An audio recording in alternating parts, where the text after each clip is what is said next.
Muy buenas noches, queridos amigos, ¿cómo están todos? Qué gusto volver a encontrarnos en un jueves más de Raíces de Sefarad, siempre con temas muy atrayentes. Soy uno al que le tengo especial cariño, pero ya vamos a hablar de eso. Quiero saludar primero a Lili. Hola Marcelo, hola a todos, siempre un gusto y una alegría de poder recibirlos aquí junto a Marcelo y a nuestros invitados que cada semana nos dan el gusto de darnos a conocer un nuevo tema y como es en este caso que esperábamos tanto saber sobre la comunidad de Venezuela. Como ven, está algo mejor de la voz, por lo menos ya está prácticamente recuperada, le queda un poquito, así que vamos a dosificar su, su cantidad de voz y les voy a contar yo cuáles son las actividades que se vienen, más o menos ya la vieron en el preliminar. Este domingo los encuentros de Arjad, los encuentros que son completamente en ladino, vamos a tener un escritor que tiene 90 y tantos años, un emblema de la literatura en ladino en particular, y que va a balancear esto que es la desgracia de la memoria y la alegría de escribir con Moshe Aelión, y va a ser entrevistado por quien es la directora de la Autoridad Nacional del Ladino en Jerusalén, que es Tamara Alexander. Así que muy interesante, ya saben, a pesar que es siempre completamente ladino, los que hablamos castellano lo van a entender perfectamente. Y para el jueves que viene vamos a tener a Shlomo Ibn Gabiriol, que es un año muy especial, de la mano de Pablo Frenkel, que muchas veces lo tenemos como auditorio, esta vez lo vamos a tener de este lado de la pantalla, que nos va a hablar de Shlomo Ibn Gabiriol, y el título es Más que atrayente. Yo no sé bien de qué se trata, un poeta en el Serrallo. Quizás a ustedes les pase lo mismo que a mí, que tuvimos que ir a buscar Serrallo o Serrallo al diccionario. Pues bien, búsquenlo y convierte en más atrayente todavía esta actividad. Yo lo tengo que ir a buscar, me imagino que a más de uno le debe pasar lo mismo.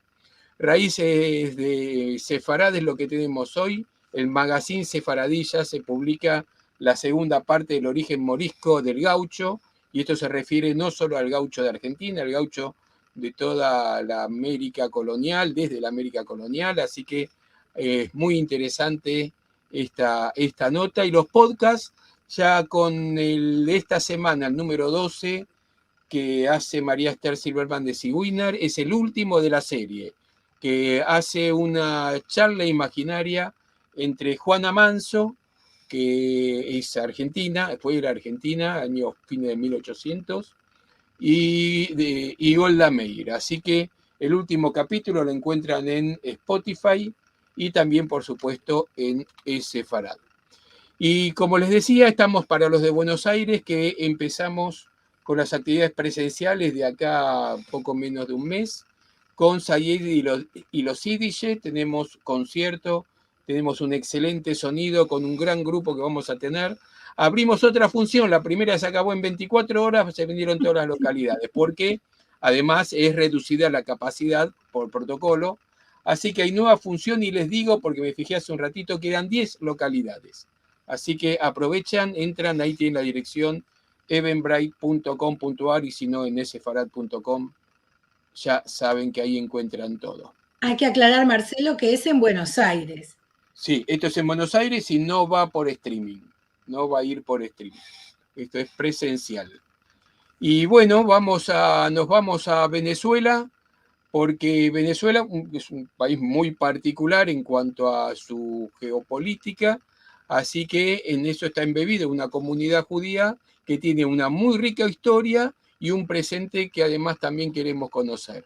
Y nos lo presenta alguien que sabe muchísimo del tema, y así es que lo tenemos acá para que nos comparta esta historia y este presente, Le que vamos es a el amigo Alberto Moriusef. Lo vas a presentar, Lili.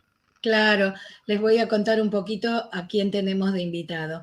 Alberto Moriusef Ferreres es un judío venezolano nacido en Caracas, es arquitecto egresado de la Universidad Central de Venezuela, dedicado al ejercicio libre de la profesión, con varios edificios proyectados y construidos en Caracas y otras ciudades.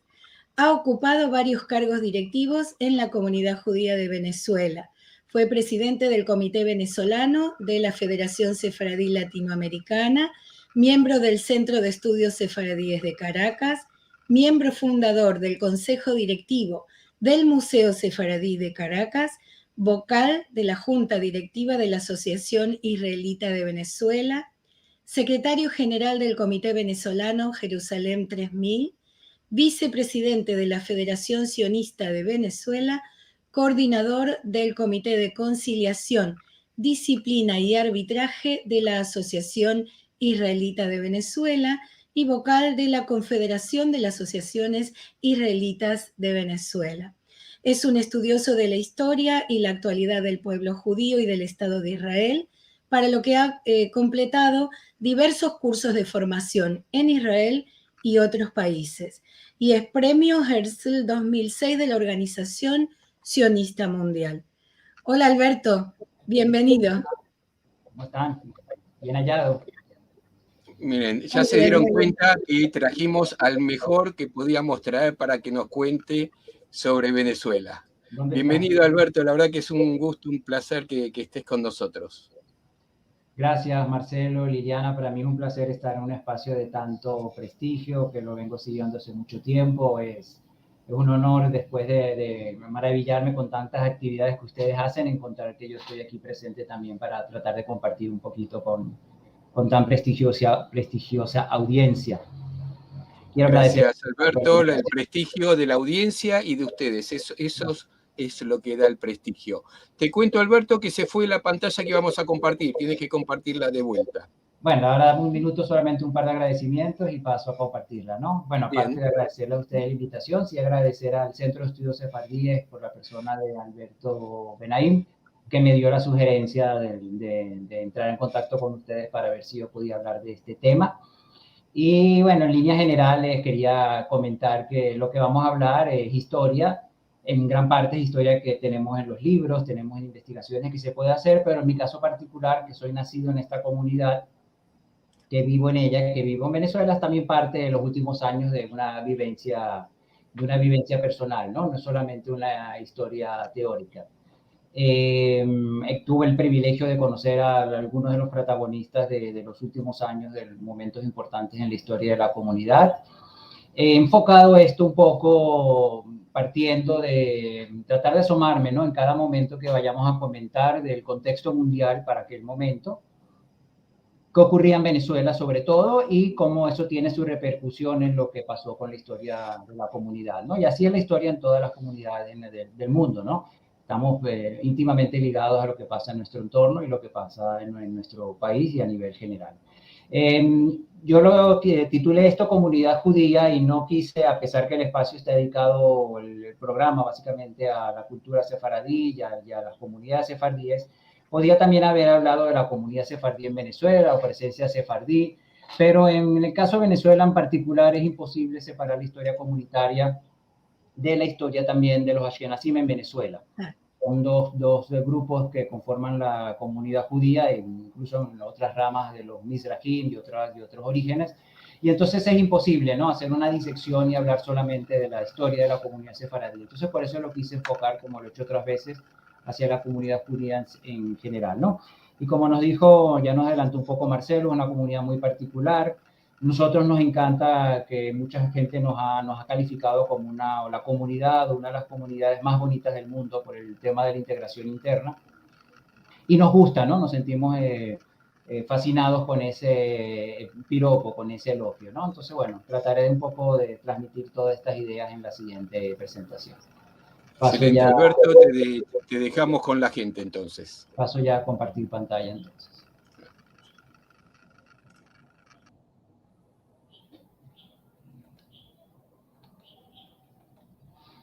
Bueno, gracias a todos entonces, vamos a comenzar. Esto es una especie de índice, ¿no?, de lo que vamos a hablar. Voy a hacer una introducción muy breve. Tenemos a dos columnas, a la izquierda eventos en la etapa de la historia de Venezuela, o la historia de Venezuela dividida en ciertas etapas, quizás de una manera un poco arbitraria o asociada a este tema, y paralelamente qué ocurría con la presencia judía simultáneamente, ¿no? Entonces, bueno, estamos viendo el descubrimiento de Venezuela tiene lugar en el final del siglo XV, 1498 específicamente. Colón toca la costa de Venezuela y posteriormente al año siguiente ya empiezan a llegar los primeros conquistadores. Y en todo este proceso de 3 siglos de descubrimiento y conquista, hay presencia sefardí aislada en principio de algunos criptojudíos, o cristianos nuevos de origen sefardí que de alguna manera se hacen presentes en el país como en el resto del continente, y hay, que vamos a mencionarlo, un muy efímero asentamiento judío sefardí que no tiene mayor trascendencia. A partir de 1810 hasta 1821 se da el proceso de independencia de Venezuela. La independencia de Venezuela fue muy cruenta, muy violenta. De hecho, tiene una etapa que se llama la Guerra Muerte, con destrucción prácticamente total del país, un porcentaje importante de la población fallece. Y los sefardíes para ese momento, los pocos que están aquí, hay contribuciones activas muy específicas que las vamos a mencionar. Los judíos contribuyen de alguna forma a la independencia de Venezuela. Hay un periodo muy particular en nosotros, cuando Venezuela forma parte de la Gran Colombia, junto con los actuales Colombia, en aquel momento Nueva Granada y Ecuador, de lo que se llamó la Gran Colombia, que se deshace en 1830, coincidiendo con la muerte del libertador Simón Bolívar, y ahí comienza la etapa republicana de Venezuela, que continúa hasta hoy. Ya Venezuela es una república, no se vuelve a perder la república, y una república independiente. Ahí sí tiene lugar, a partir de 1824, lo que podemos llamar la primera comunidad judía sefardí asentada en el país. No va a perdurar, esa comunidad no es la antecesora de la comunidad actual, pero tuvo una importancia fundamental para el país y para los judíos que después se van a asentar en Venezuela. Yo dividí la historia siguiente de Venezuela como en 2 etapas que están asociados a lo económico o a lo socioeconómico. Hay una Venezuela que sale de todo este proceso de independencia y de la Gran Colombia muy depauperada, una Venezuela rural de muy poco desarrollo, que se va a debatir durante casi un siglo entre caudillos y diferentes revoluciones, de dictaduras. Pero es en ese periodo, sobre finales del siglo XIX, podemos marcar la fecha de 1870 como del comienzo de una presencia judía sefardí, que sí va a ser la que va a continuar hasta hoy. Yo hago un quiebre aquí en la historia de Venezuela para hablar de la Venezuela petrolera, que va a tener el estallido del petróleo en Venezuela en 1922, el pozo Barroso II. Introduce a Venezuela en el tema del mercado petrolero mundial, y con un desarrollo muy vertiginoso que comienza entonces, con incidencias políticas, económicas, y eso va a permitir, no solo coincidir, sino permitir la consolidación de la comunidad judía, su institucionalización. En este periodo, lo vamos a ver con más precisión de fechas, comienzan a llegar los askenazíes y comienza esta unión entre ambos sectores del pueblo judío y el crecimiento y el auge de nuestra comunidad. Pero este sistema petrolero rentista entra en crisis a finales del siglo XX. Yo lo llamo la crisis del sistema, entre 1983 y 1999, y a todo el país le invade una incertidumbre que también nos afecta a nosotros, a los judíos, y se comienzan a dar las primeras emigraciones. Digamos, la cúspide de la comunidad se alcanzó hacia finales del siglo XX, principios del siglo XXI. Ya una vez comenzando el siglo presente, triunfa la revolución bolivariana, así llamada, y bueno, la comunidad se mantiene, pero con una reducción significativa. Hay una emigración importante tanto de venezolanos en general como de venezolanos judíos, pero bueno, hay un proceso de adaptarse a esta nueva realidad y de asegurar la continuidad. De esto vamos a hablar un poquito, quizás en algunos puntos más extenso de lo que acabo de decir. A ver si avanza la lámina. Tengo dificultad para que me avance la lámina. Ok. Bueno, esto lo conocemos, pero vamos a repasar cómo se produce la migración de los judíos sefardíes a nuestro continente. Son expulsados de España en 1492, una parte de ellos se asienta en Portugal, que son nuevamente expulsados en 1497. Parte de ellos, o la mayoría de ellos, se instala en Holanda, y a lo largo de los siglos Holanda se convierte en una potencia comercial, y judíos en líneas generales de buena posición económica comienzan a buscar nuevos mercados para sus productos, para sus mercancías, y comienzan a tratar de abrir esos mercados en el Nuevo Mundo. Se van instalando en la costa de Brasil primero en Recife y poco a poco van emigrando, pasan por Surinam, otras islas del Caribe y se asientan en Curazao, donde vamos a encontrar el origen de los primeros judíos asentados en Venezuela. Esa historia está contada muy rápido, pero creo que la mayoría de la audiencia la conoce un poquito más en detalle, pero fundamental para nosotros para saber cómo llegan los primeros judíos a Venezuela. Entonces, bueno, nos encontramos hacia 1634, un primer asentamiento en la costa venezolana, en este punto que coloqué aquí, que es un pequeño pueblo que se llama Tucacas. Era para entonces un pequeño pueblo de pescadores, lo sigue siendo hasta hoy, solamente que se ha transformado en un puerto turístico porque es la boca de entrada de un hermosísimo parque nacional que hay en Venezuela que se llama Morrocoy. Y hoy en día quizás uno lo visita y con el panorama que tiene hoy cuesta creer que ahí se asentaron los primeros judíos holandeses, sefardíes en 1634, pero fue algo muy efímero. A lo poco tiempo probablemente habían construido una pequeña casa de oración, no han perdurado los nombres de quienes conformaron esa comunidad, pero sí hay registros de que esto existió. Bueno, quiero ubicarlo un poquito también en la geografía del país. Esto, como están viendo, es la costa de Venezuela. Este es uno de los primeros mapas que se hizo. Cuando les mencioné la llegada de Colón, él tocó este punto, aquí donde colocó el cursor, en lo que llamamos la península de Paria, y Cristóbal Colón quedó maravillado por la naturaleza que se encontró allá, pasó por las bocas del río Orinoco, quedó, digamos, impactado por el volumen de agua que fluía por ahí y llamó a Venezuela Tierra de Gracia, y hemos vivido y aprovechado disfrutado ese apelativo durante mucho tiempo. Pero el hecho es eso, ¿no? Tuvimos una presencia muy efímera de una pequeña comunidad que no trascendió a los de más de 10 o 20 años posteriores a aquel momento. Sí es importante entonces la contribución judía a la causa de la independencia. Habíamos dicho que el proceso de independencia en Venezuela comienza en 1810 con la primera declaración, el primer movimiento independentista. En 1811 se firma el Acta de Independencia y Venezuela se constituye una república independiente de España. Inmediatamente el Reino de España envía sus tropas para acallar este movimiento independentista y comienza este proceso tan complicado y tan doloroso para el país en la forma en que se desarrolló.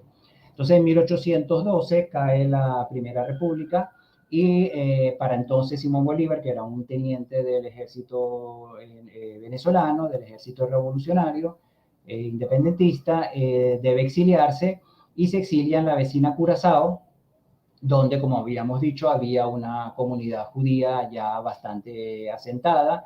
Curazao era una colonia holandesa, pero en ese periodo específico, entre 1802 y 1815, había sido conquistada por Inglaterra, aprovechando un poco la situación que se había presentado con las guerras napoleónicas. Entonces, Simón Bolívar, cuando llegue a Curazao, recibe la ayuda económica y el hospedaje de parte de un judío curazoleño de nombre Mordejai Ricardo, que a la vez hace el intermedio para que sea otro judío, Abraham Mesa, quien le dé cobijo en su casa, y comienza una importante relación entre Simón Bolívar y Mordejai Ricardo, quien lo va a apoyar en las siguientes campañas de Simón Bolívar, y ahí, a partir de entonces, es cuando ya empieza a prefigurarse la figura del gran libertador de Hispanoamérica que va a ser Simón Bolívar.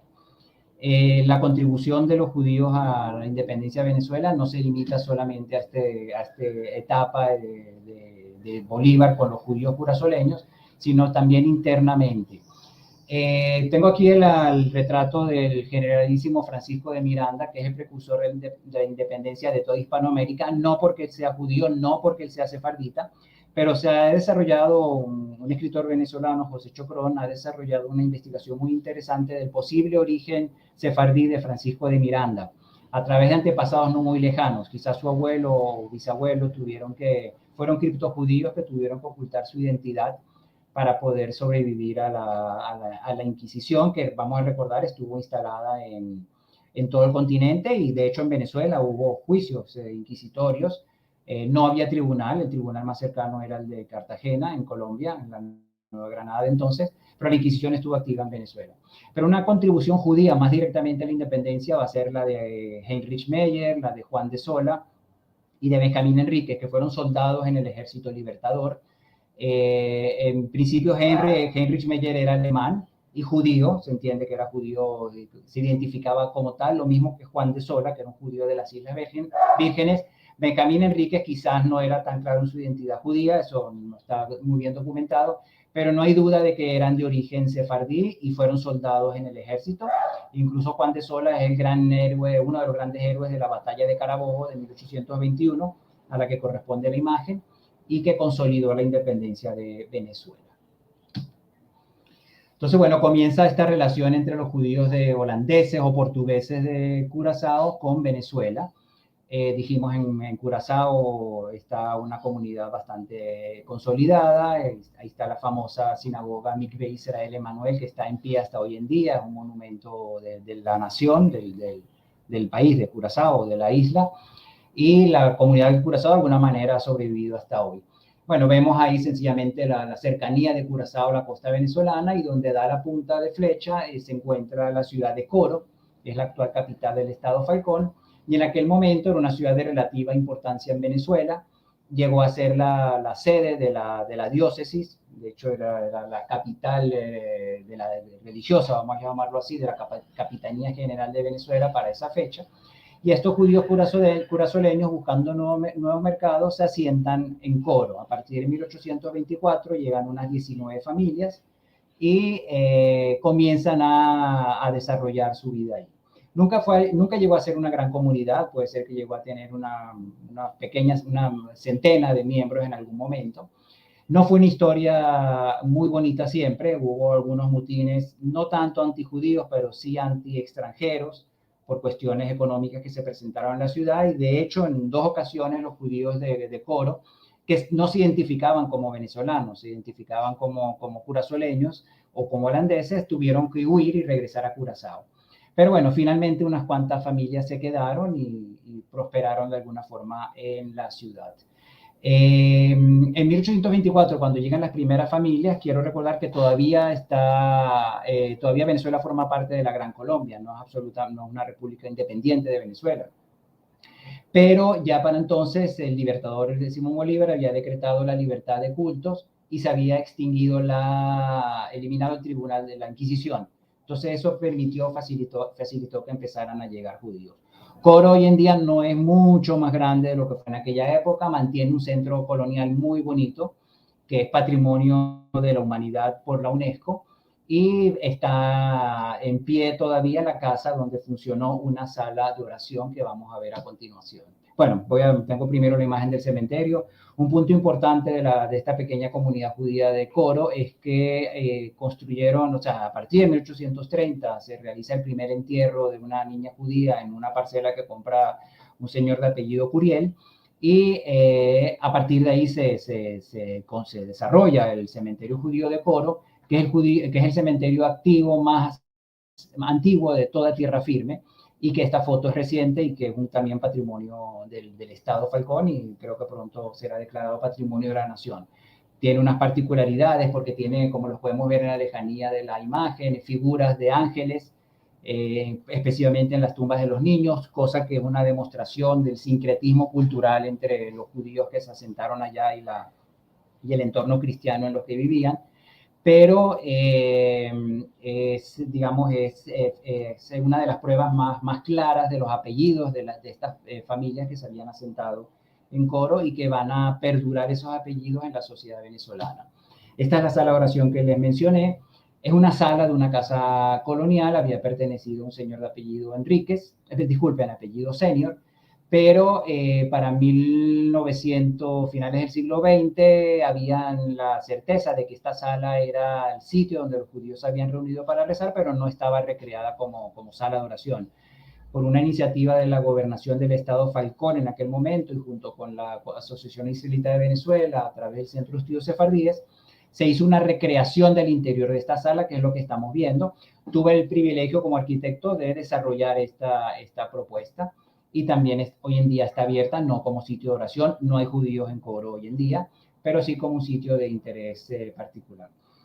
Antes de salir del tema Coro, quiero recordar que la trascendencia de Coro es, digamos, las familias que a la final se asimilaron, la mayoría de los hombres de Coro, porque las mujeres la mayoría de ellas había regresado cuando se dieron estos episodios de ataques a los extranjeros, y los hombres que se quedaron en Coro, la mayoría de ellos se hicieron matrimonios interconfesionales, y esas familias se fueron asimilando. Puede ser que los últimos judíos de Coro se encuentren allá hacia finales del siglo XIX, hacia 1900 prácticamente no hay judíos descendientes, pero muchos apellidos de la sociedad venezolana y de la cultura venezolana van a surgir de aquí. Como dato curioso, uno de los apellidos de los judíos de Coro es Maduro, y debemos recordar que el presidente de Venezuela es apellido Maduro, de origen sefaradí. Apellido Capriles, que está disperso por toda Venezuela, un candidato presidencial de la oposición en Venezuela de apellido Capriles, y se dan estas circunstancias interesantes con relación a la trascendencia de esta efímera comunidad judía de Coro. Pero bueno, terminado este capítulo, hacia finales del siglo XIX, comienza una emigración distinta de judíos a Venezuela, y en este caso es de judíos del norte de Marruecos, de lo que se conoce como Marruecos español. Fue uno de los asentamientos más importantes de los judíos expulsados de la península ibérica en 1492. La mayoría de ellos se asentó en el norte del país y conservaron su lengua, que es lo interesante en esta historia, obviamente su religión y sus costumbres, pero conservaron el judeo español, derivado también en el jaquetía, que es el dialecto propio de ellos, y bueno, las facilidades de idioma, sobre todo la comunicación con la península, donde también en esa época había mucha migración española hacia Latinoamérica, hace que también unos cuantos, sobre todo jóvenes, hombres judíos, se aventuran a explorar, entre comillas, ¿no? Explorar económicamente el continente latinoamericano. Sé que a Argentina también llegan unos cuantos, a los Estados Unidos también, y a Venezuela comienzan a emigrar. Estos prácticamente no huyen de nada, no son de una situación económica muy comprometida, al contrario, son pequeños comerciantes que tienen cierta capacidad de inversión, son jóvenes muy emprendedores, no hay persecuciones particulares en Marruecos. Es verdad que la convivencia con los árabes ha tenido sus altos y sus bajos, pero no había una situación de persecución. Este norte de Marruecos, que hacia 1870 forma parte del entonces reino jerifiano, va a ser en 1910 sí consolidado como un protectorado español, y el idioma español, con la llegada de los españoles en 1910, va a reforzar el judío español que conservaban estas personas, y esta migración de Marruecos va a ser más importante a partir de entonces, ¿no? Aquí hay muchas ciudades que nos suenan familiares de inmigrantes conocidos. Tetuán quizás es la más grande en aquel momento, porque se habría convertido después en la capital del protectorado español. Larache, aquí en la costa atlántica, es la ciudad de origen, el lugar de nacimiento de mis padres, que ellos van a emigrar a Venezuela muy posterior, por supuesto, en 1956, y otras ciudades conocidas. Entonces, bueno, estos sefardíes que van llegando a finales del siglo XIX, principios del XX, se asientan en varias ciudades de toda Venezuela. Básicamente, Caracas está ubicada aquí, que es la capital. Es un valle, un precioso valle, el valle del río Guaire, a los pies de una gran cordillera que nosotros llamamos el Ávila. Pero se asientan en otras ciudades, en el corazón del llano venezolano, Villa de Cura, por ejemplo, en Barcelona, donde también hay un cementerio judío que data de esa época, Maracaibo, que se va a convertir en la capital petrolera, Valencia, incluso más al interior, que no está aquí marcado, empiezan a asentarse estos señores que vienen de Marruecos. Muchos de ellos, una vez que logran hacer cierta posición económica, regresan a Marruecos, buscan novias, y se regresan con ellas, o hacen contactos epistolares con familias de Marruecos y vienen muchachas para casarse con ellos, y se asientan y forman familias, y este es el origen de la actual comunidad judía de Venezuela. ¿Qué es Venezuela al principio del siglo XX? Estamos en esa transición de una sociedad, de una economía agrícola muy precaria, hacia finales del siglo, y les había comentado que en 1922 se descubre el petróleo en Venezuela y comienza el enriquecimiento del país, o el desarrollo del país, para decir de alguna manera, ¿no? Pero bueno, vemos una fotografía de la hermosa Caracas en aquella época, una ciudad de pequeñas edificaciones, solamente destacan las cúpulas de las iglesias, el puerto de La Guaira, donde llegaban los inmigrantes, un pequeño puerto que a pesar de ser para entonces un puerto mercante, un tamaño muy reducido, pero bueno, se sienten atraídos por las posibilidades que ocupa el país, y comienza la institucionalización de la comunidad. Ya no son solamente judíos viviendo en Venezuela, sino instituciones judías. Entonces, en un principio fundan en 1907 la Sociedad Benéfica Israelita, que ya vemos el concepto, ¿no? Que va a ser como un leitmotiv en toda la institucionalización de los judíos en Venezuela, ayudar al prójimo. Y lo dice así en sus estatutos, ¿no? O sea, su carta fundacional, con la intención de ayudar a aquellos que llegan con pocos recursos o a aquellos que no están en buena situación económica. Ese es el objetivo de la primera institución judía. Después vendrá todo el tema de sinagogas y educación y demás. Pero en principio lo que quieren es ayudar a los nuevos inmigrantes. Obviamente ya fallecen los primeros judíos, obviamente habían fallecido también antes judíos que se habían tenido que enterrar en cementerios no judíos, pero una familia tiene una iniciativa en 1916 de comprar unas parcelas en el cementerio civil de Caracas, que se llama el Cementerio del Sur, y ahí se hacen los primeros entierros, y ese es el origen del primer panteón judío en Venezuela, que ya cumplió también los 100 años. Hacia 1924, la comunidad ashkenazí marca como esta fecha como el inicio de la llegada de los primeros inmigrantes ashkenazíes. Esto sobre todo se debe no solamente al fin de la Primera Guerra Mundial, que culminó con la desintegración del Imperio Austrohúngaro y las dificultades que trajo la guerra, sino también con el recrudecimiento de la animadversión hacia los judíos en diferentes sitios del Oriente, sobre todo Europa Oriental, el antiguo Imperio Austrohúngaro, Rumania, y comienzan a llegar también inmigrantes ashkenazíes. Tienen un perfil muy distinto a los primeros inmigrantes sefardíes.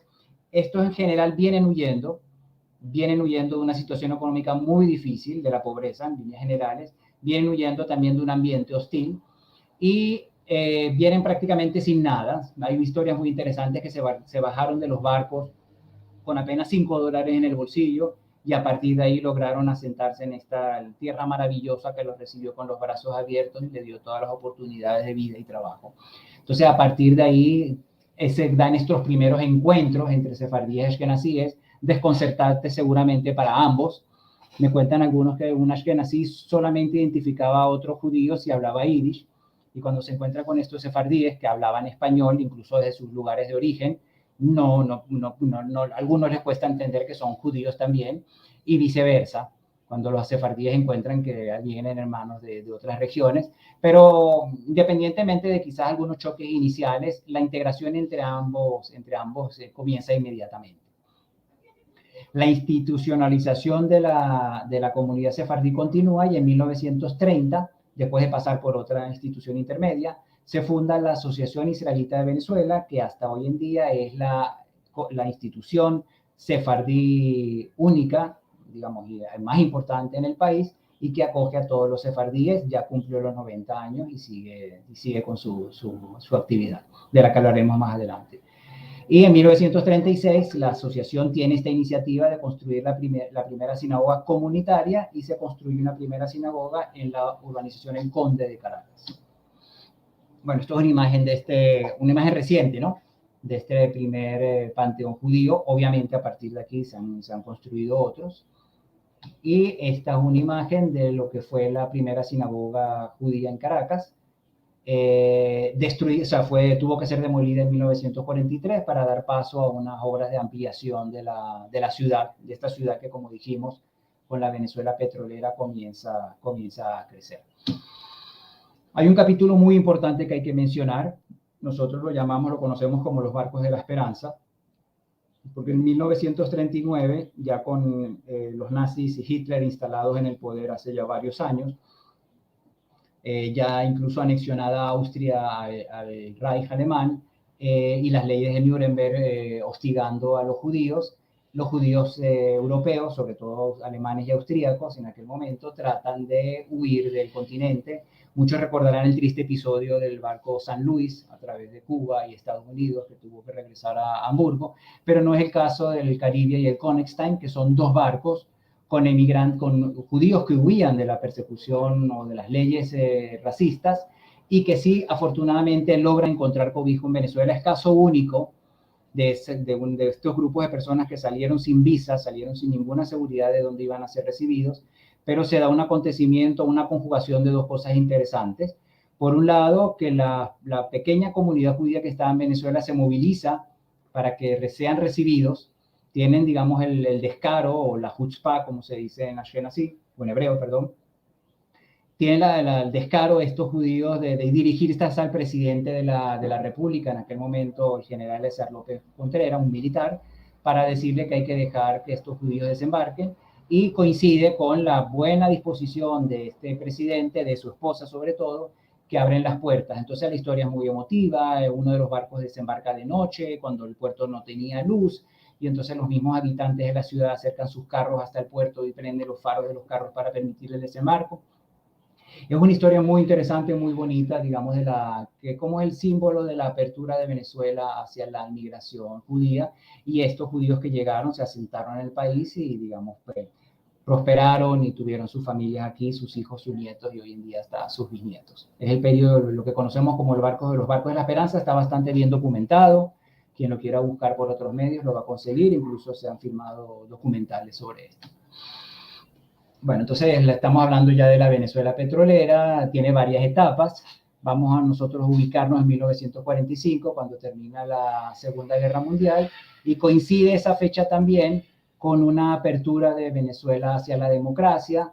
Se da un golpe de Estado por una junta cívico-militar que va a llevar unas elecciones, que van a elegir un presidente civil democrático, pero que también va a sufrir también un golpe de Estado este presidente. Pero bueno, coincide obviamente el fin de la Segunda Guerra Mundial con el crecimiento de la inmigración de judíos askenazíes, muchos obviamente sobrevivientes del Holocausto, y encuentran en Venezuela, algunos llegan fortuitamente, otros llegan porque ya había un familiar, otros llegan por planificación, porque lograron planificar su migración desde Europa, pero empiezan a instalarse en gran medida varios cientos de hermanos askenazíes en aquel momento. Entonces, bueno, continúa esta institucionalización de la comunidad. Por iniciativa de algunos de estos judíos askenazíes se funda el Colegio Moray Luces Herzl Bialik, que va a ser el colegio comunitario a la larga. La comunidad sefardí tiene la visión suficiente para no fundar un colegio independiente, sino unirse a esta iniciativa de los Ashkenazim, y gracias a eso tenemos un colegio integrador que va a ser el gran crisol de ambas comunidades hasta el día de hoy. Esta institución ashkenazí surge en 1950, que es la Unión Israelita de Caracas, y paralelamente se da la construcción de las dos grandes sinagogas. La sinagoga sefaradí, una vez que se había demolido la que ya comentamos, la sinagoga del Conde, se construye una sinagoga inmensa, grande, bonita, en la urbanización Mari Pérez, que se llama Tiferet Israel, y se construye, los ashkenazim construyen en San Bernardino, que va a ser como uno de los centros de residencia ashkenazí importantes, construyen su sinagoga principal. Lo que estamos viendo aquí, esta foto alrededor de 1954, nos habla un poco de ese desarrollo gracias al empuje que da el petróleo, a la gasolina, que da el petróleo a la economía del país, y empiezan a surgir las grandes avenidas, las autopistas, los rascacielos. Coincide de que más o menos en esta ubicación de la avenida donde estaba esta sinagoga que fue demolida, la sinagoga del Conde, justamente era más o menos una parcela que se ubicaba aquí, ¿no? Esta construcción de esta gran avenida fue lo que motivó esa demolición. Bueno, tenemos aquí dos imágenes, la gran sinagoga Tiferet Israel de Mari Pérez, la sinagoga principal sefardí. Esta foto es alrededor de los años 70, se conserva prácticamente igual, obviamente con medidas de seguridad, tiene hoy en día un muro exterior de mayores dimensiones. Y la hermosa sinagoga de la Unión Israelita de Caracas, esto es una foto de interior en San Bernardino, que hoy en día también obviamente está activa. Obviamente, ya sabemos, lo hemos mencionado y lo volvemos a mencionar, hay una reducción importante de la comunidad judía en número de miembros, pero vamos a hablar de eso, las actividades básicas se mantienen, ¿no? Bueno, este gran crisol de la comunidad, que es el Colegio Moray Luces Herzl Bialik, una foto de la época, un edificio, digamos, interesante hacia 1953. Después se va a mudar, esta sede queda pequeña con todo lo que estamos viendo allá, se muda hacia el este de la ciudad, que es hacia donde hacia donde se desplazó la mayoría de los miembros de la comunidad. Pero bueno, el colegio, que se llamó siempre el Colegio Grande, marca a varias generaciones de judíos. Vemos aquí grupos de estudiantes. Y un guiño a mis compañeros de colegio, que algunos de ellos puede ser que estén viendo esta charla. Esta foto de aquí abajo a la izquierda es mi grupo de primer grado de primaria, en el que estoy con mis amigos de toda la vida. Quise hacerles un guiño con esta fotico aquí. Bueno, continúa hasta Venezuela petrolera, próspera, y continúa también cierta inmigración. Nunca las inmigraciones a Venezuela de judíos fueron de miles de personas, pues en algunos casos algunas decenas, algunos cientos, pero fueron importantes porque configuraron el carácter de nuestra comunidad. Y como veníamos diciendo, cada hecho que ocurre en el mundo tiene consecuencias sobre nuestras comunidades. Entonces, por ejemplo, con 1948, con la independencia de Israel, se da una hostilidad importante contra los judíos en el Medio Oriente. Cambia para muchos de ellos la percepción que tenían sus vecinos musulmanes hacia ellos y se ven forzados a emigrar. Incluso algunos son expulsados. Sabemos que en 1967, por ejemplo, los judíos de Egipto fueron expulsados, perdón, 1956, fueron expulsados, no tenían opción de quedarse. Entonces, bueno, llegan algunas familias de Siria, de Líbano, de Egipto. En los años 50, muchas de las familias que sobrevivieron, el Ashkenazim, que sobrevivieron el Holocausto en Europa, trataron de subsistir bajo el comunismo que se instaló allá tras la cortina de hierro. Pero bueno, fue muy difícil y lograron emigrar. Muchos llegaron a Venezuela, sobre todo gente de Hungría, gente de Rumania. En 1956 Marruecos se independiza tanto de España como de Francia, terminan el protectorado español al norte y el protectorado francés al sur, y se da una inmigración importante nuevamente de judíos hacia otros sitios. Muchos eligen Venezuela, y es esta migración a la que pertenecen mis padres. Ellos vinieron posteriormente a la independencia de Marruecos, en 1957. La revolución cubana en Cuba, obviamente, hace que algunas decenas de familias de judíos se vengan a Venezuela también a lo largo de los años 60, cuando no pueden, digamos, soportar las condiciones impuestas por el nuevo régimen. La guerra de los 6 días es muy determinante porque ella sí constituye el fin definitivamente, el fin de la comunidad judía de Marruecos. Es verdad que hay judíos en el norte de Marruecos hasta hoy, y sobre todo en el sur, ¿no? En Casablanca.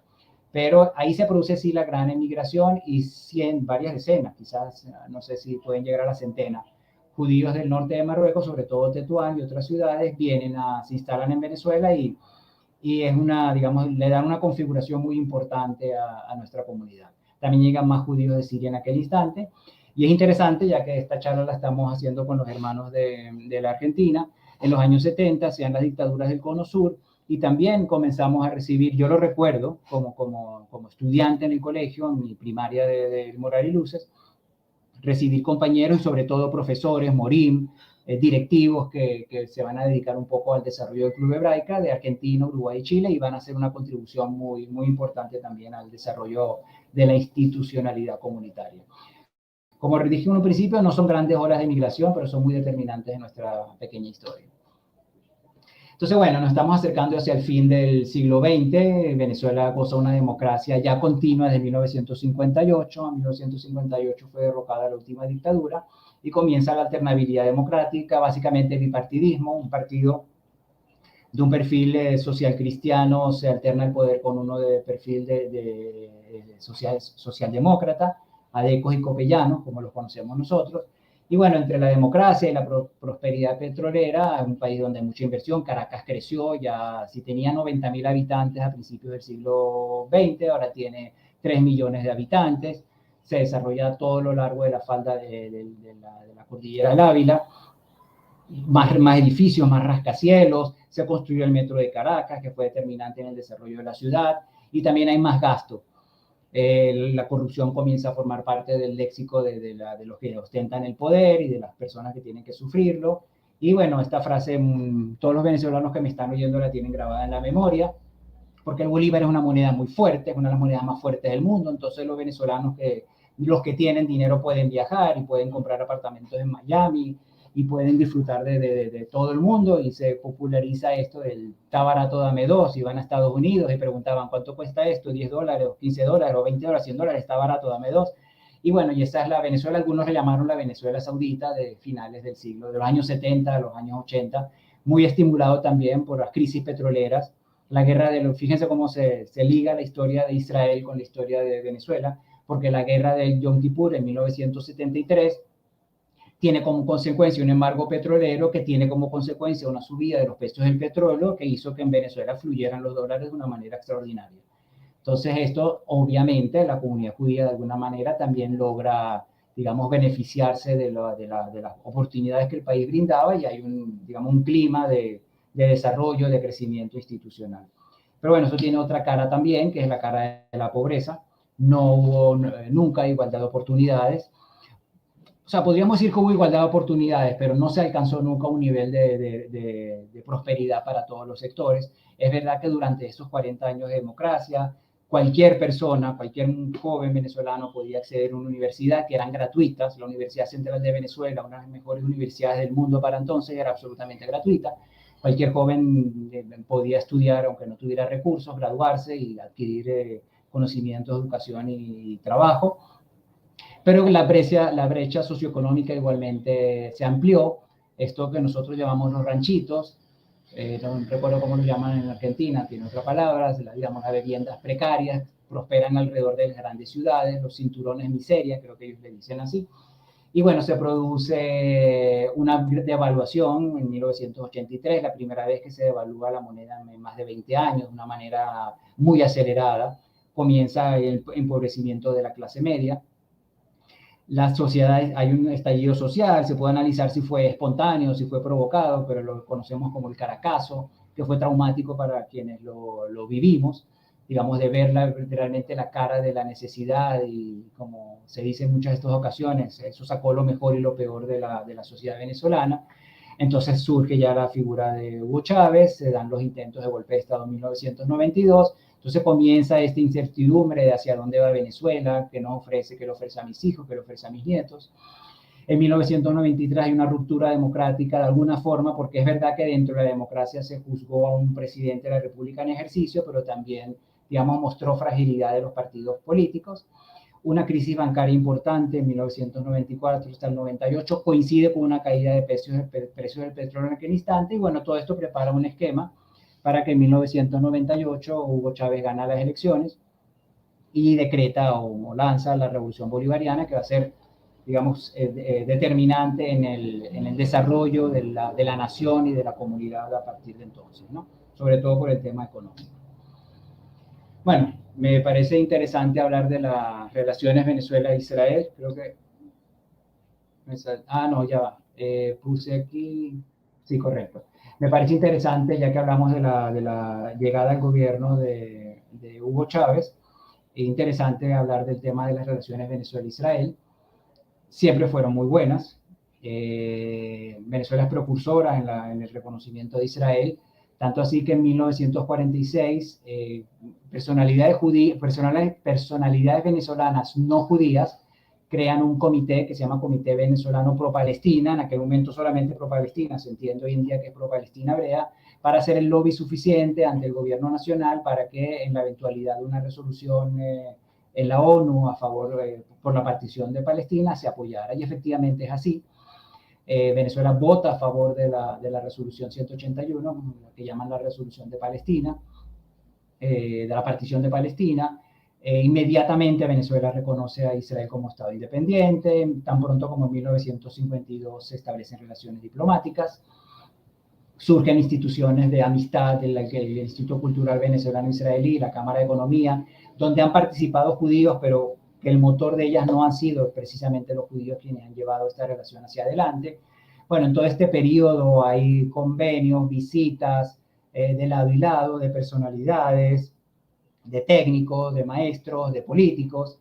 Interesante que Venezuela, como país petrolero, formaba parte de la OPEP, tenía relaciones de preferencia con países árabes adversos a Israel todos en aquellos momentos, pero siempre supo mantener un equilibrio en esas relaciones, teniendo buenas relaciones con ellos y buenas relaciones con Israel. Vemos ahí tres ejemplos, una foto tan lejana como 1959, la visita de Golda Meir como ministro de Relaciones Exteriores a Venezuela, en aquel momento cuando visitó el colegio comunitario. A partir de ahí otros ministros visitaron Venezuela y ministros venezolanos también fueron a Israel.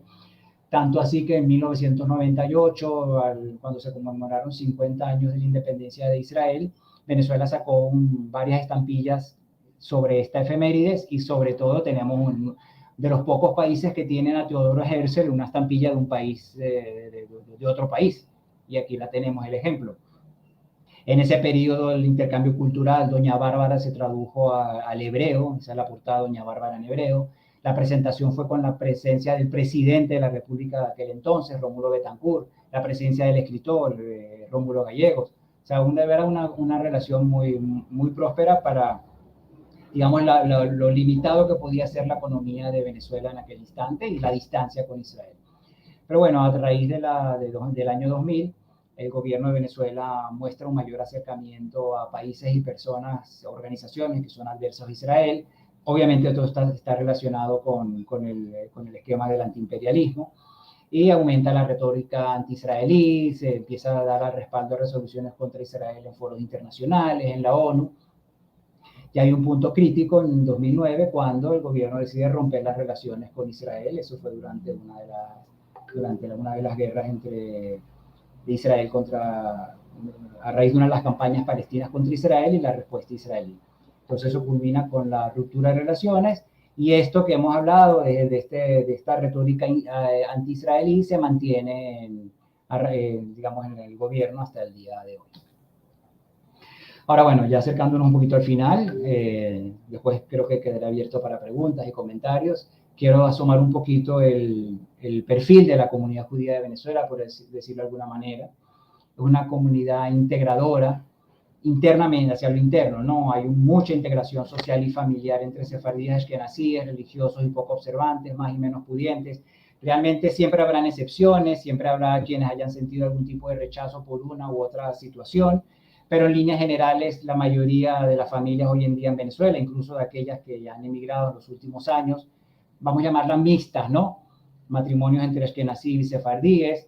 Hay familias donde un hijo es muy religioso, muy observante, cumple Shabbat, cumple todas las normas de Kashrut, y hay otro hijo que es mucho más liberal y ambos se sientan juntos a una mesa de Shabbat.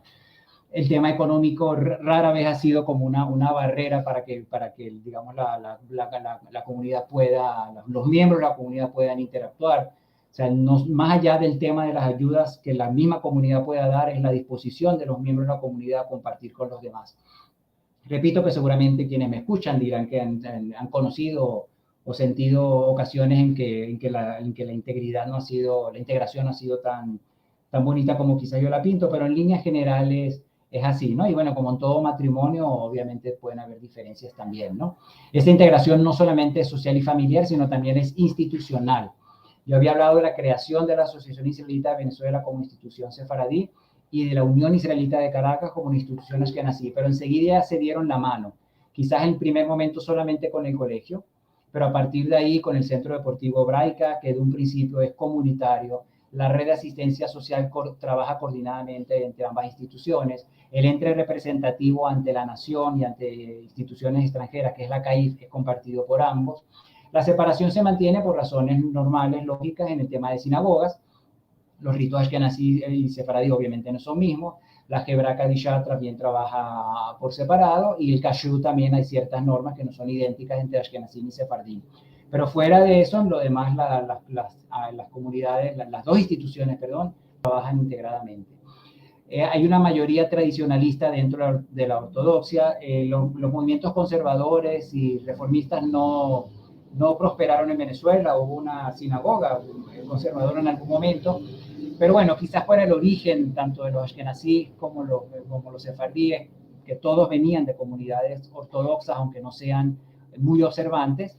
La comunidad básicamente es ortodoxa, los ritos en las sinagogas son ortodoxos, pero en las casas la mayoría tiende a ser tradicionalista. Hay más ortodoxos, por supuesto, que cumplen, y hay gente mucho más liberal, pero como dije, todos conviven.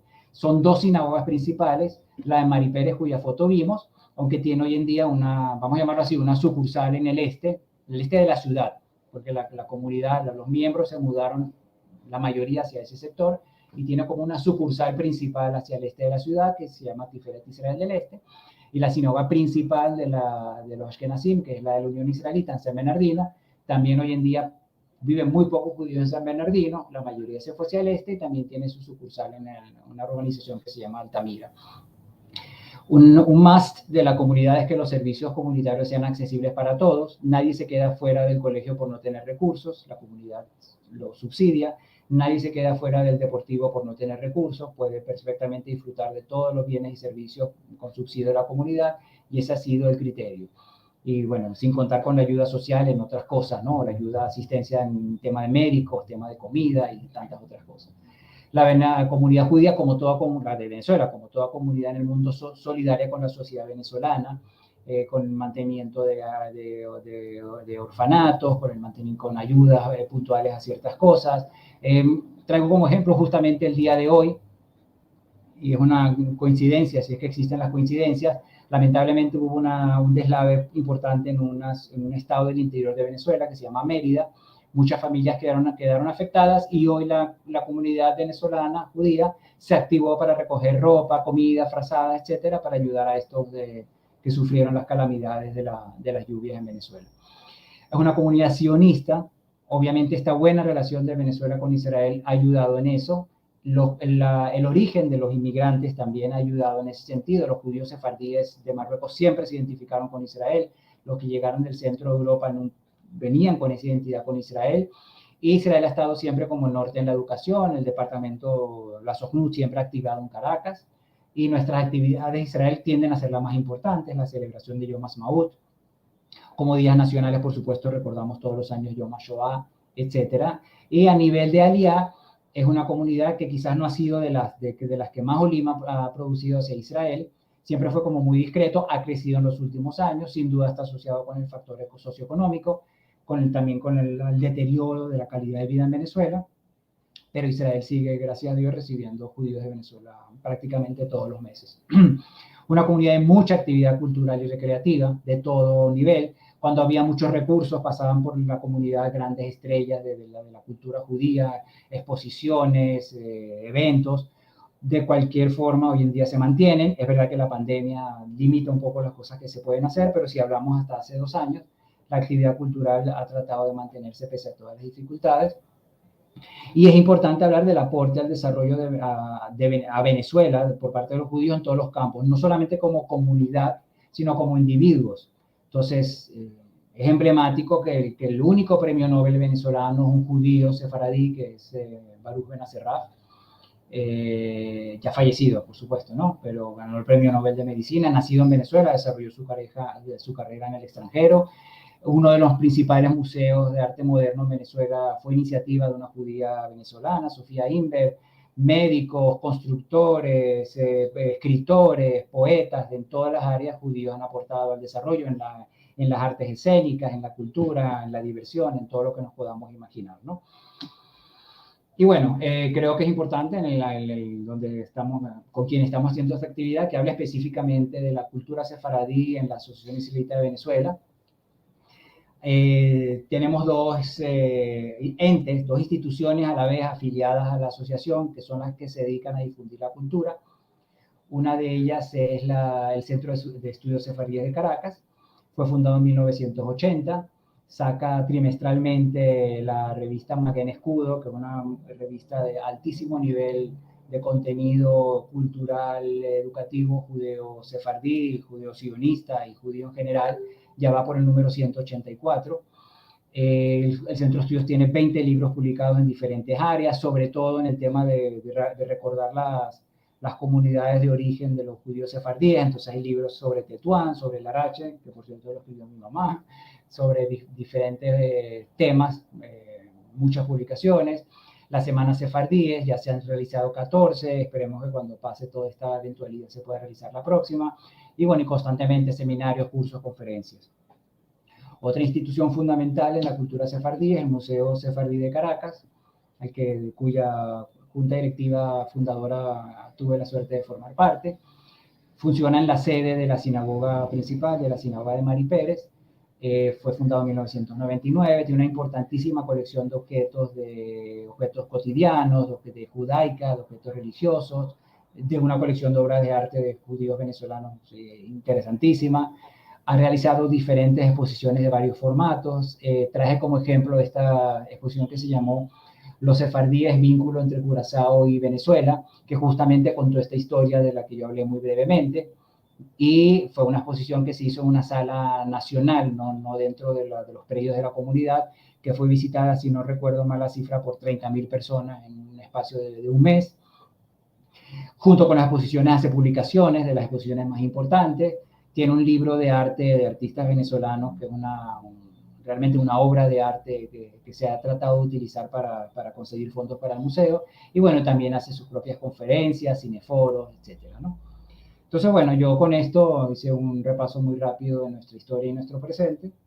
Creo sí, justamente me limité al tiempo establecido y quedo a la orden de ustedes si quieren comentarios, preguntas, etcétera, ¿no? Paso ahora a dejar de compartir la pantalla y gracias a todos por su atención.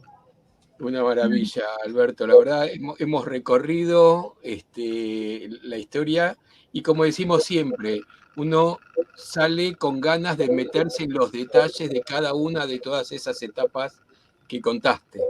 Antes de seguir con los elogios, que tengo más, y además hay muchos en los mensajes, quiero decirles respecto de lo que es Maguen, que es una revista de una calidad, de un valor increíble, y desde hace algunos números, no recuerdo cuántos, está disponible en internet para descargarla. Así que ahí tienen, en la revista ponen Maguen Caracas y lo van a encontrar enseguida, así lo encontré yo recién, la descargan porque realmente es una maravilla del nivel que tiene esa revista ancestral, que la fundó Moisés, esa revista, ¿Alberto? Moisés Garzón, sí. Fue la unión de dos. Sí, la fundó Moisés Garzón, tuvo 2 etapas. En un momento dejó de publicarse para permitir la creación del Nuevo Mundo Israelita, que es el semanario comunitario, que es de ambas instituciones también. Pero posteriormente se retomó Maguen y ha salido ya, digamos, frecuentemente desde entonces. Muy recomendado, un material muy, muy recomendado. El Centro de Estudios Sefaradí de Caracas es una maravilla la actividad que hace, que además la conocemos muy bien. Y de hecho hemos hecho algunas cositas juntas. Alberto, ha sido fantástico el recorrido que hiciste, clarísimo, y la gente, bueno, ahora vas a ver que muchos comentan también. Tenemos muchos comentarios, muchas gracias Alberto, porque fue realmente hermoso compartir toda esta información, excelente tu manera de contarnos tantas cosas en tan poco tiempo. Sí, bueno, eso que comenté, ¿no? Parte son vivencias personales, ¿no? Y es una suerte haber vivido esta historia, parte de esta historia, ¿no? Claro. Tal cual. Bueno, por supuesto empieza con saludos, vamos a sacar esto, así tenemos más lugar. Nelson, por supuesto, saludándonos desde Colombia, desde Puerto de Sagunto, en Valencia, José Leparvanche, un saludo. Mirá, estos son los héroes de Europa que se quedan despiertos hasta estas horas. Sí. Aquí estamos tu hermana y yo esperando escucharte, Alberto. Mirá, está la familia también de Caracas, igual que José Benmamán. Aprovecho para saludar a toda la comunidad de Caracas, siempre tan querida. Mirá, más gente de Caracas. Está Alan Carciente. Alan Carciente. Que te saluda. Su papá, quiero mencionarlo, su papá, Jacob Carciente, es uno de los grandes investigadores de la historia de la comunidad judía de Venezuela, fundador del Centro de Estudios Sefardíes de Caracas, el doctor Jacob Carciente, y ha escrito libros fundamentales, La presencia sefardí en Venezuela y sobre la comunidad judía de Venezuela y sus charlas. Una eminencia, el doctor Jacob Carciente. Espero que también esté con nosotros escuchándonos porque me siento muy halagado siempre de su compañía y presencia. Qué bueno, qué bueno. Además, una de las cosas que siempre decimos que nos gusta mucho es que estas cosas quedan grabadas y se forma una biblioteca, una videoteca, donde este material va quedando y va quedando estas huellas que no siempre es fácil de encontrar. Clara desde Bilbao saluda. José Celdes nos saluda. Mozart tiene una linda... esto respecto del Serrallo, que Mozart tiene una linda ópera y de ahí ya sale su extraordinaria marcha turca. Eso será para la próxima semana, ¿eh? Bueno, precisamente, así que la semana que viene, pero buena idea, vamos a cambiar la marcha turca de Mozart por marcha sefaradí, la vamos a llamar. Sí. Y Pablo, quien va a estar la semana que viene, nos dice que el tema del título es intencional para que la gente haga lo que hice yo, de ir a buscar en el diccionario la palabra. Está muy bien, Pablo. Nos saluda Benjamín Lea Bichanchi. Amigo, sí. también, bueno, saluda a Jacob Archite, que hablamos. Desde Caracas también Silvia Celdes y José Eiber. Bueno, bienvenidos todos los de Caracas que vinieron y los esperamos cada jueves.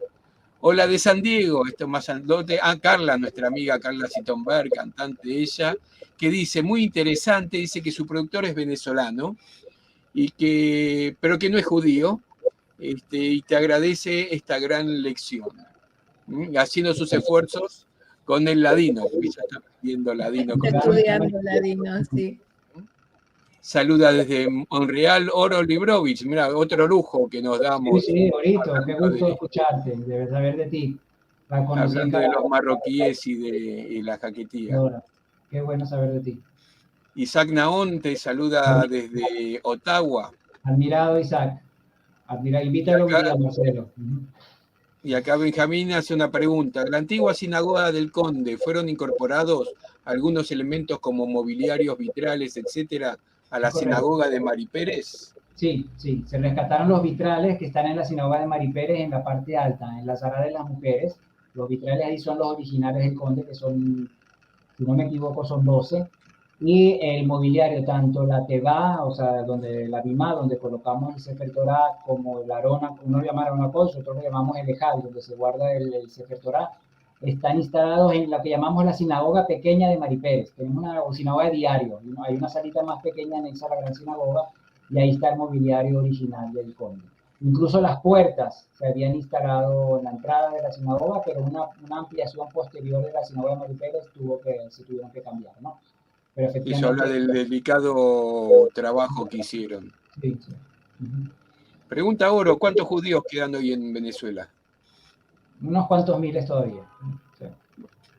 No tenemos, como creo que casi ninguna comunidad lleva censos, ¿no? Nosotros tampoco, pero en base al tamaño del colegio y la afiliación en las instituciones, estimamos que todavía somos unos cuantos miles, ¿no? Puyados y no menguados. Samuel Cohen Sarfati te saluda desde Costa Rica. Mi amigo, Samuel Zabuca. Querido amigo, sí. Estela Garbert también saluda desde Río de Janeiro. La conocí sabía de ella antes, pero la conocí en Río en una conferencia que me invitaron también a hablar de Venezuela. Te saluda Isaac Naón, tu primo. Está saludando a Zabuca, que es su primo. Alan Carcín era de penúltima dictadura, bueno, sería en el contexto de alguna cosa que dijiste.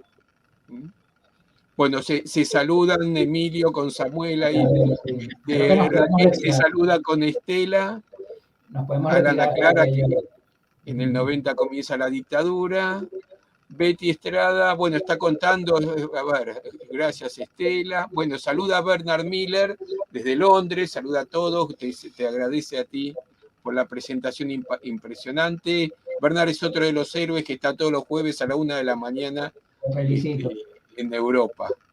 Felicito. Clara dice que información tan valiosa. Gracias. Estela dice que la tercera charla esta tarde, salvo de una entre en otra. Nelson, desde Colombia también, una pregunta. ¿Podría mencionar algunos títulos de libros que expongan este gran periodo de la historia?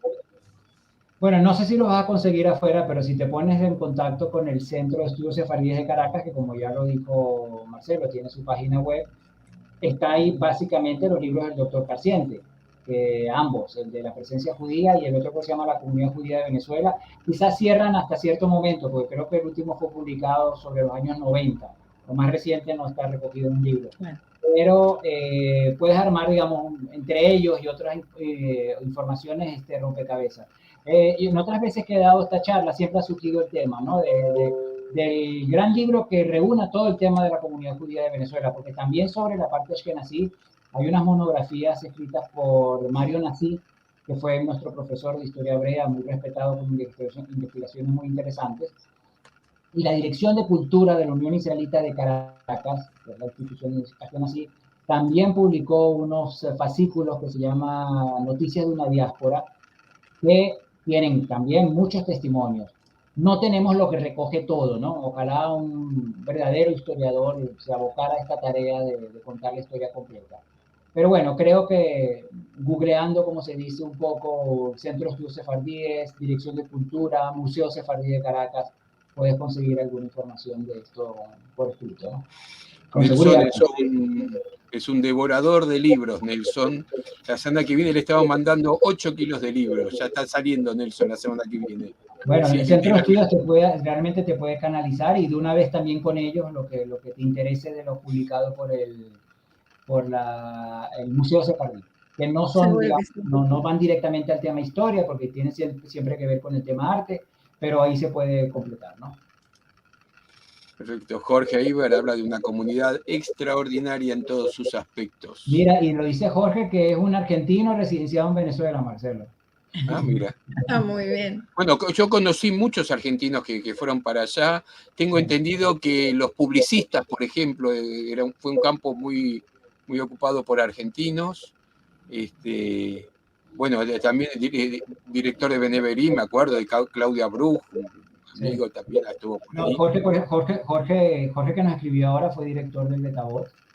Y incluso, como mencioné, ¿no? La contribución de Marincioni, Eduardo Lisogorski, varios argentinos al desarrollo de Hebraica en los años 70 fue fundamental. May Morán dice una excelente presentación. Oro pregunta si sigue funcionando Hebraica. Sí, sí. Con la pandemia, una semana abre y otra semana no, porque aquí la modalidad digamos, de afrontar la pandemia es lo que se llama semanas flexibles, y de confinamiento flexible y semanas de confinamiento estricto. Entonces, las semanas de confinamiento flexible, Hebraica abre con todas las normas, pero perfectamente, sus instalaciones hermosas como nunca, con su Ávila de fondo espectacular, y su piscina, sus canchas deportivas, su restaurante. Estamos en eso, y repito, nuestra comunidad perfectamente activa, con todas sus instituciones funcionando, con reducción de población muy importante, sin duda, y la población, por supuesto, viviendo, como todos los venezolanos, la situación complicada que se vive en Venezuela. Claro. Excelente, Alberto, dice Yasmira Romperes. Yasmira, hay que felicitarla porque acaba de ser aliá desde Venezuela. Bravo. Ya de 2 días, y que tenga la mejor de las suertes. Amén. Isaac dice que sí, que Hebraica está funcionando. Benjamín pregunta, ¿cuál ha sido el problema principal para que Venezuela no permita una embajada de Israel en Venezuela? Pues no lo has explicado. Y bueno, el gobierno venezolano rompió las relaciones unilateralmente, fue decisión del gobierno de Venezuela, y la única forma es que el mismo gobierno de Venezuela tenga algún gesto de acercamiento a Israel para restaurar la relación. Eso es todo. Oro agradece. Pregunta Pablo, ¿existe alguna relación institucional entre el gobierno venezolano y las instituciones judías locales? Sí, claro, o sea, no es posible vivir claro. Ninguna comunidad puede subsistir sin contacto con el poder central, ¿no? Y de hecho funciona coordinadamente el tema de la seguridad comunitaria, el tema de la importación de los productos kasher, eso obviamente funciona. Claro. Excelente, dice Isaac. Moisés también. Jorge Iber, por eso yo no me fui tanto con elogios, porque yo ya había visto todo eso, porque lo tenés. Te agradece también, interesante presentación, te dice Oro. Excelente como siempre, Alberto, dice Amram. Es mi cuñado, no sé si es muy objetivo. Pero es mi cuñado, no sé si es muy objetivo. Mirá, los cuñados siempre son fáciles de criticar, así que si te dice una buena palabra... Si lo dicen, entonces más bien, si lo dice mi cuñado... Claro. José deja constancia que los L son primos. Betty Estrada saluda desde México. Benjamín pregunta, ¿quiere saber, por favor, si tienes conocimiento de judíos pertenecientes a logias masónicas en Venezuela? Tiene poco tiempo, te aviso. Seguramente en la época, digamos, colonial, cuando la masonería también estaba prohibida, tanto como criptojudíos, seguramente habían entre ellos criptomasones, porque sí hemos leído, obviamente sabe por la historia, que hubo judíos masones en diferentes etapas de la historia, incluso en España. Mi mamá me cuenta incluso de judíos sefardíes de su juventud que se sabía que eran masones. Ahora, me van a perdonar mis amigos de la Benevit, no conozco exactamente cómo es el tema, pero sé de que ellos también tienen, digamos, un vínculo, un concepto con la masonería. Entonces, quizás aquellos que pertenecen a las logias de la Benevit, no sé si se les puede considerar masones, pero hay un vínculo entre ambas cosas, ¿no? Y si alguno quiere responder, lo esperamos para que dé una conferencia completa en un próximo jueves. En Caracas hay un muy bonito edificio, el Templo Masónico de principios del siglo XX. Es uno de los grandes monumentos de la ciudad. Jorge Alberto Marcipar te agradece tan clara y organizada exposición. Saludos desde Rosario. Te agradece también Lisbeth Navarro. Villa Maracaibo. Desde Maracaibo. Villa Maracaibo, 40 grados de calor seguramente. Ay, ay, ay. El amigo común, Gastón Maya, Gastón. común porque es en común entre los dos, no porque sea común. Sí, claro, Gastón, tanto tiempo de México. Qué gusto. Un abrazo, Gastón. A vos y a tu mujer. Excelente, dice Clara. Ella estaba en la foto, ¿te acuerdas cuando hice un guiño a mis compañeros de primer grado de primaria? Clara Magiera está en esa foto. Ernesto dice que tiene ascendencia sefaradí por vía paterna. ¿Dónde puedo certificar eso aquí en Venezuela? Esos son temas más que comunitarios, son más de investigadores. En general hay que buscar más investigadores, genealogistas. Las comunidades te pueden decir lo reciente, los últimos 100 años, que pueden haber algunos registros, pero si quieres ir más atrás, es más tarea de investigadores. Muy interesante la comunidad sefaradí. Saludos desde la mitad del mundo, desde Ecuador. Olga Lara Mantilla. Y finaliza José Ben Mamán con muchas gracias por esta interesante presentación. La verdad que Alberto, mira, cuando imaginamos con Liliana que dijimos tenemos que meternos un poco en las comunidades judías como están hoy, porque hablamos bastante de lo que es la llegada de los primeros con Colón y toda esa historia, hablamos mucho, inclusive del norte de Brasil, con la Amazonia. Dijimos, tenemos que meternos un poco más con las comunidades. De hecho, en las próximas semanas van a ver que vamos a abarcar alguna otra comunidad, porque es la historia viva de lo que llegó a ser hoy cada uno de nuestras familias. Así que, y el caso de Venezuela era muy particular además, por lo que te agradecemos muchísimo. Fue valiosísima tu presentación, tus palabras, y un placer escucharte. Gracias, Alberto. Y la verdad que, como decías, nuestra idea también era presentar un poco la actualidad, porque a lo mejor encontramos un poco de historia basada en los libros, pero de la actualidad de la comunidad no teníamos mucha información y eso es valiosísimo. Muchísimas gracias. Déjame, antes de despedirme, recordar una anécdota que nos involucra a los tres.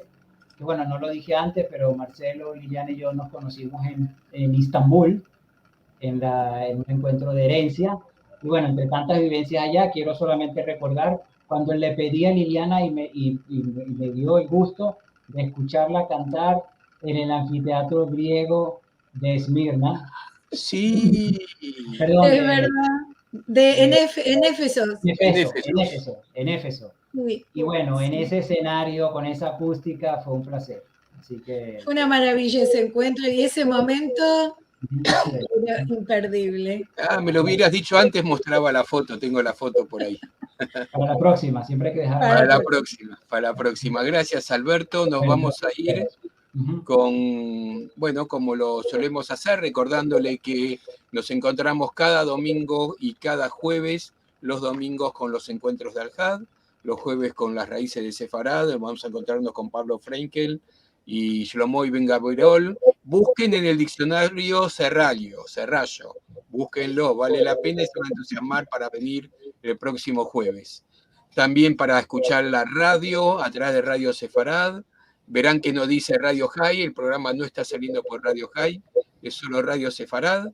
Y ya están los 12 capítulos de Perlas Sefaradíes en este último capítulo, este diálogo imaginario entre Juana Manso, una mujer educadora, defensora de los derechos de la mujer, estamos hablando del fin del siglo XIX, este diálogo imaginario con Golda Meir, que precisamente hoy la nombraste. Y las últimas entradas para los que están en Buenos Aires para venir a ver un recital espectacular con música de Medio Oriente. Así que, y ahí nos vamos, los esperamos entonces en cada uno de los encuentros.